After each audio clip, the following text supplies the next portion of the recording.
Bonjour et bienvenue sur le podcast Banous, le podcast du marketing et de la com digitale. Banous est un podcast sans sponsoring qui ne repose que sur l'intérêt que l'on porte à nos invités. Seul ou à plusieurs, nous essayons d'approfondir avec un invité un sujet digital de manière pratique et totalement agnostique. N'oubliez pas, votre aide nous est précieuse.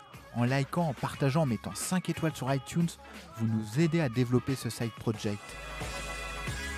Bonne écoute. Bonjour Khadija. Bonjour Laurent. Merci pour ta participation à ce podcast Banous. Avant de commencer cette émission, je voulais faire une petite annonce par rapport à un nouveau projet que nous lançons. Alors il s'agit de Banous Entraide. Banous Entraide, c'est tout simplement la création d'un listing pour mettre en valeur les profils tech qui recherchent un job ou un stage. Alors pour en savoir plus, je vous invite à visiter le site Banous sur la page Entraide, banous.com/entraide. Alors Khadija, pour entrer dans le vif du sujet et répondre à la problématique de l'épisode qui est comment optimiser ses campagnes d'emailing, est-ce que tu peux nous donner les métriques à surveiller lorsqu'on lance une campagne CRM avec ce channel ? Alors, sur le CRM, donc juste petite précision, on parle de CRM marketing et en fait aujourd'hui ce qu'on challenge, c'est beaucoup de choses, puisque il y a rien de, tout est dynamique, tout est volatile, tout bouge, donc on monitore un certain nombre de choses. En termes de KPI, on monitore dans un premier temps déjà la qualité de la donnée, notamment sur la partie opt-in.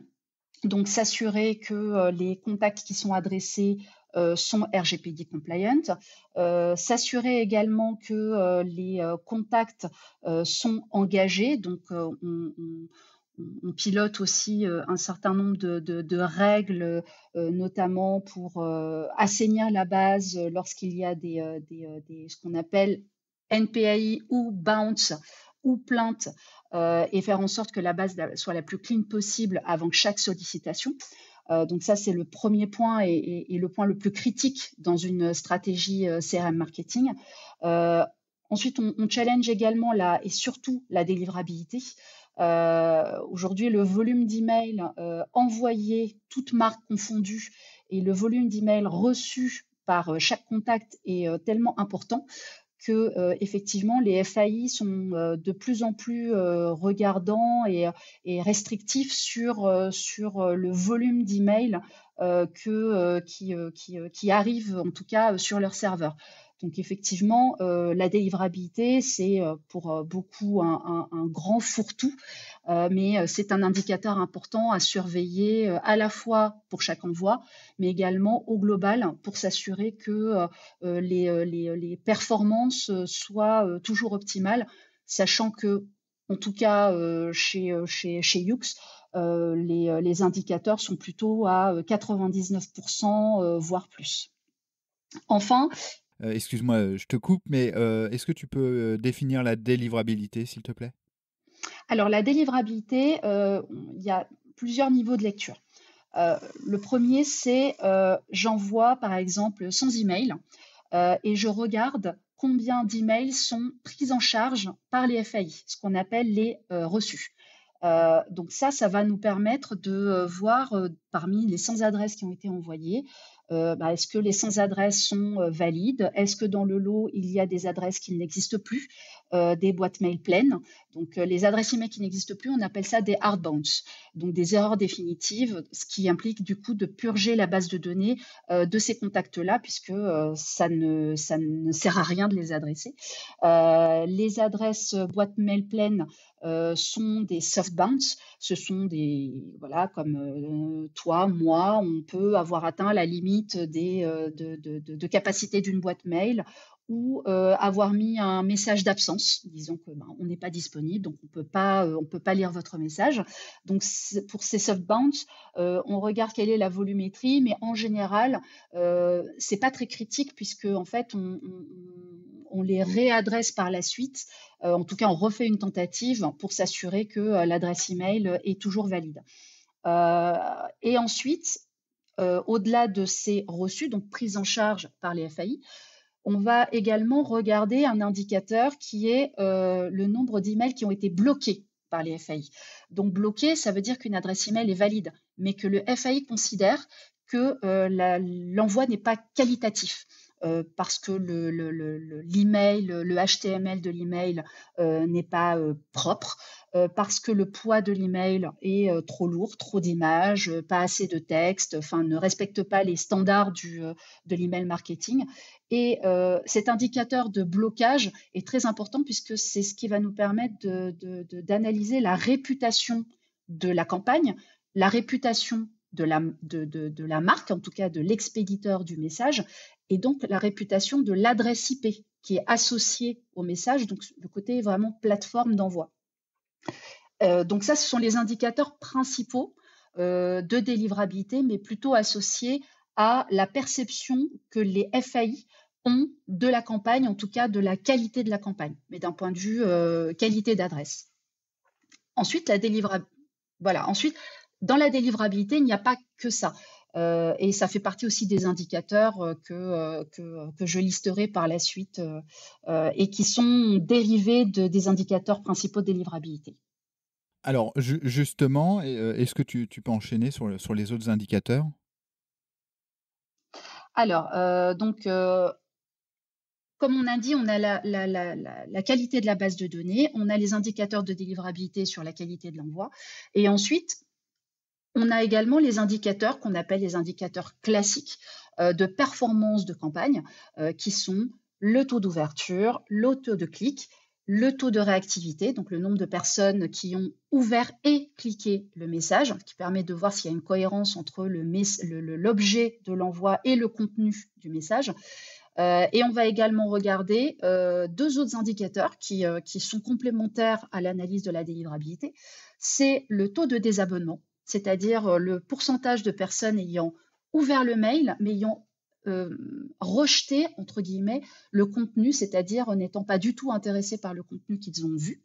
Donc ça, c'est important puisqu'on essaie, dans la mesure du possible, d'avoir un taux qui soit en dessous d'un certain seuil. On va dire qu'à 0,5%, on est dans une moyenne, on va dire, assez acceptable, sachant que les taux diffèrent entre les cibles prospects et les cibles clients. Mais bon, ça, c'est un point un point d'analyse, on va dire, très spécifique. Donc, effectivement, il y a le taux de désabonnement, mais il y a également le taux de plainte. Alors, une plainte, c'est quoi? Quand on reçoit un email dans sa boîte mail et qu'on ouvre le message, au-dessus, on a un bouton, en fonction des FAI, qui est « Ceci est un spam ». Et quand un internaute clique sur ce bouton-là, le FAI envoie au serveur d'envoi cette information qui nous permet déjà de toper le contact a signalé que le contenu est un spam, qui du coup est considéré comme un désabonné au sein de la plateforme, mais qui va aussi être utilisé par le FAI pour déterminer si, on va dire, la marque, lors de ses envois, fait du spamming ou pas. Donc, il y a des seuils à ne pas dépasser, un certain nombre de plaintes à ne pas dépasser pour rester en dessous des radars des FAI. Donc voilà, j'ai essayé de lister l'ensemble des indicateurs qu'on suivait de façon assez macro dans le cadre d'une campagne, sachant que chaque indicateur entraîne des actions d'optimisation. Et c'est pour ça aussi qu'une stratégie CRM marketing, et notamment sur de l'email, c'est une science qui évolue en permanence et qu'il faut faire du test and learn et faire en sorte de pérenniser ou en tout cas d'optimiser tous ces indicateurs-là. Alors, super intéressant. Est-ce que en quelques mots, tu peux nous donner 3 bonnes pratiques? Alors, déjà la première et la plus importante de toutes, c'est la qualité des données que l'on collecte, notamment sur la notion de prospect. Aujourd'hui, il existe, 1000 et une manières de recruter des prospects. On a, l'inscription newsletter, on a la création du compte, on a les jeux concours, et cetera, et cetera. Aujourd'hui, il est important de bien piloter sa stratégie et on va dire, mettre à jour ces stratégies d'acquisition en fonction des performances que l'on constate lors des campagnes. Exemple, je recrute, on va dire, 10 000 inscrits opt-in suite à un jeu concours. Il faut que derrière, dans les premières sollicitations, que le contact qui s'est inscrit puisse avoir un contenu engageant en lien avec la manière dont il a été recruté. Il n'y a rien de pire qu'un prospect qui s'inscrit à un jeu concours pour, par exemple, gagner un coffret de crème de soin ou un coffret beauté, et de recevoir derrière un email qui n'a rien à voir avec la thématique initiale qui a permis la collecte de son adresse. Et lorsqu'on envoie ce premier message, il faut regarder quel est le taux de délivrabilité, donc le taux de personnes qui ont bien reçu l'email versus le taux de personnes que l'on a envoyé. Et si le taux est en dessous d'un certain seuil, exemple, si je n'ai que 80% de personnes qui ont reçu mon email, bien là, il faut lancer une phase d'analyse et regarder qui sont ces contacts qui n'ont pas reçu l'email, quelles ont été les raisons pour lesquelles elles n'ont pas reçu l'email. Si parmi ces 20%, j'ai 15% d'adresses qui ne sont pas valides, alors il faut remonter la chaîne et voir comment sécuriser cette partie-là pour collecter plus d'adresses valides ou en tout cas filtrer en amont les adresses qui n'ont aucune valeur pour la marque. Ensuite, il faut regarder effectivement les taux d'ouverture. Les taux d'ouverture, on va dire qu'il faut les challenger. Je peux faire, par exemple, dans le cadre d'un premier message auprès de mes nouveaux prospects, de l'A/B test pour déterminer quel est le meilleur objet pour les faire ouvrir. Idem pour les créas, en tout cas les messages HTML. Essayer différentes approches pour maximiser le taux de clic, puisque toute stratégie de prospection a un objectif qui est de la conversion. Donc, c'est une stratégie qui est critique pour une entreprise et qui mérite qu'on y mette les moyens et qu'on y passe du temps. Donc, si j'avais un conseil à donner en priorité, c'est vraiment de mettre le poids du corps sur cette stratégie-là parce qu'elle engage beaucoup d'investissement et on attend un retour sur investissement assez rapide et assez efficace par la suite. Donc, premier conseil. Deuxième conseil en termes de KPI à challenger, en tout cas d'action à mettre en place pour challenger sa stratégie, c'est segmenter. Segmenter, parce qu'on n'adresse pas tout le monde de la même manière et il faut vraiment faire du très tactique pour maximiser les performances. Donc, un client cosmétique ne se comporte pas de la même manière qu'un client automobile. Un client machine à laver ne se comporte pas de la même manière qu'un client frigo, etc., etc. Donc, il faut impérativement segmenter par centre d'intérêt, par engagement. Prioriser les actifs des personnes qui ont ouvert dans les 3 mois, réengager des gens qui n'ont plus ouvert de mail, essayer de faire de la rétention sur des profils qui sont à 2 doigts de passer à la concurrence. Donc, c'est tout un ensemble de signaux qu'il faut détecter et qu'il faut mettre en action pour garder une base de données toujours active et maximiser les performances. Troisième conseil, les créas. Donc, les créas, c'est un peu le contenu que la marque veut pousser à ses contacts. Donc, aujourd'hui, toutes les marques essaient de faire à peu près la même chose. Donc, il faut toujours penser un coup d'avance et tester, même les créas, les objets avec les créas. Donc, aujourd'hui, une stratégie CRM marketing, une stratégie marketing de manière générale, c'est beaucoup d'investissements pour tester, innover, optimiser. Et c'est encore plus vrai aujourd'hui. Les clients sont de plus en plus demandeurs d'expériences personnalisées, d'expériences de bout en bout. Donc, il est très important d'être raccord entre ce qu'on imagine, ce qu'on met en place et les attentes. Et c'est vraiment le message que je veux faire passer aujourd'hui. C'est rien n'est acquis. Il faut toujours innover, séduire et capter.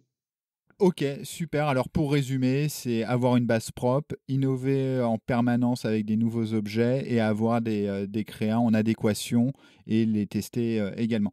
Est-ce que tu peux nous donner 2, 3 outils que tu utilises en ce moment? Alors, en termes d'outils, aujourd'hui, il y a pléthore d'outils, ça dépend toujours de la taille de l'entreprise, et de ses objectifs.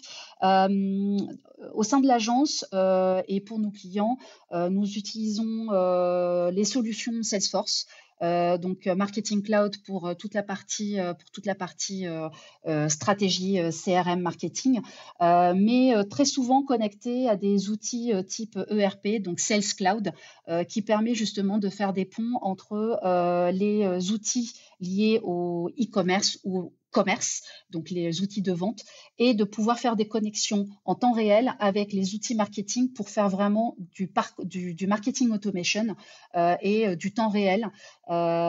Idem, on a un autre outil, qu'on utilise pour, nos clients avec lesquels on travaille, c'est, Acoustic, qui est, l'ancien, Watson Campaign d'IBM.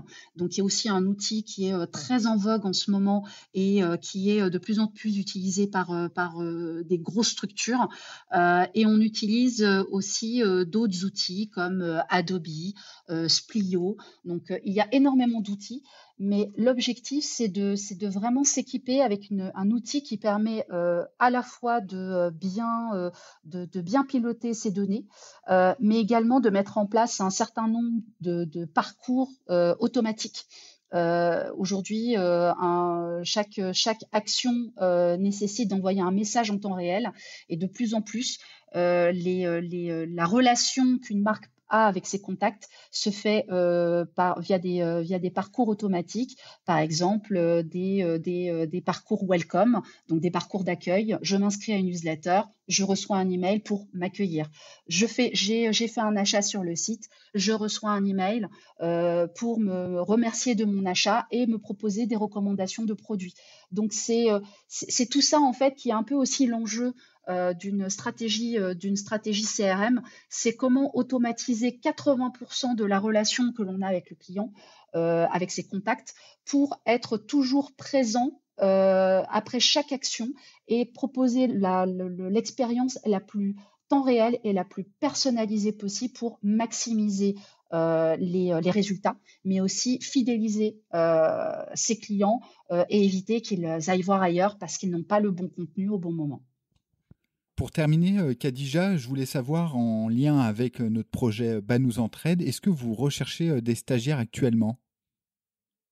Alors, dans le groupe, Nextedia, et notamment dans la filiale, Yoox, qui est spécialisée en data marketing et programme relationnel, marketing, on est toujours en recherche de profils, pour, répondre aux différents enjeux, digitaux et CRM, et pour faire, grandir, l'équipe et accompagner la croissance. Donc, aujourd'hui, il n'y a pas d'annonce à proprement dit, puisqu'on recherche plus des opportunités, et voir si les attentes des éventuels candidats, peuvent, fitter avec celles de l'agence et avec, l'histoire que l'agence souhaite mener. Ok, très clair. Bah écoute, ce que je te propose, c'est de te mettre en contact avec Christelle qui s'est inscrite sur le listing, et de voir s'il y a une opportunité pour un stage. Merci beaucoup en tout cas. De rien. Super, merci pour ta participation à Banous Entraide. Dernière question, Khadija, où est-ce qu'on peut te suivre? Alors, vous pouvez me suivre sur, LinkedIn, avec, mon prénom, mon nom, donc Khadija Moutawakil, ou sur Twitter, sur mon compte, Khadija MT, donc KhadijamT.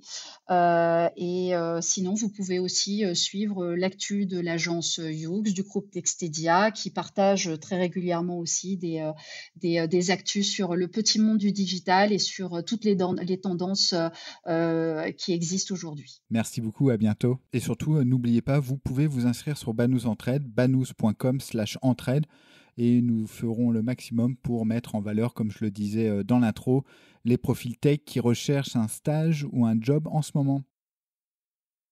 Merci d'avoir écouté cet épisode de Banous. N'oubliez pas, votre aide nous est précieuse. En likant, en partageant, en mettant 5 étoiles sur iTunes, vous nous aidez à développer ce side project. Et retrouvez-nous sur le site banous.com, banous, B-A-2-N-O-U-Z-E.com. À bientôt.